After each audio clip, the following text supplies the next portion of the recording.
की जो माधुरी है उनका बेस्ट ख्याल हम बंतारा में रखें। पर ये सेंटिमेंट देख के कोल्हापुर की माधुरी, क्योंकि ये ईगो बैटल नहीं है, ये हाथी के जान के बारे में है और इसमें कोई हार या कोई जीत नहीं है, इसमें हाथी की जीत ही है, क्योंकि वहां बंतारा में भी उसको अच्छा घर मिल रहा था और यहाँ मठ में भी उसको अच्छा घर मिल गया। तो जीत हाथी की है इसमें, और हम एनिमल वेलफेयर के साथ स्टैंड करते हैं। और हम आपको ये कहना चाहते हैं कि आपकी माधुरी कोल्हापुर जल्द से जल्द वापस आ जाएगी। सीईओ म्हणजे विहान करणी यांच्याशी या बोर्डिंगमध्ये अनेक चर्चा झाल्या। त्यामध्ये खालील मुद्द्यांवरही काही चर्चा करण्यात आली।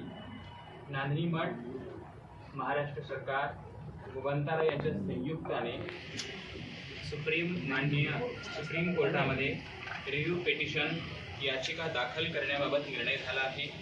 नांदणी मठाच्या मालकीच्या जागेमध्ये बंताराने हत्तीच्या पालन पोषणाची सुविधा केंद्र उभा करण्याचे आहे असे त्यांनी मान्य केलेले आहे। हत्तीच्या बाबतीत सुप्रीम कोर्टाचा निर्णय झाल्यानंतर हत्तीची पूर्ण मालकी जिनसेन मठाकडे मात्र राहील। देखभालीची व्यवस्था, वैद्यकीय तज्ञाची सेवा पथक बंतारा पुरवण्याचे आहे।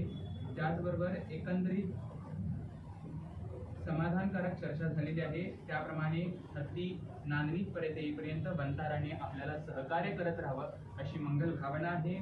आज बंताराचे विहान करणी इथपर्यंत आले, याचं कारण की अनंत अंबानींनी व त्यांच्या परिवाराने त्यांना इथपर्यंत पाठवलेलं आहे।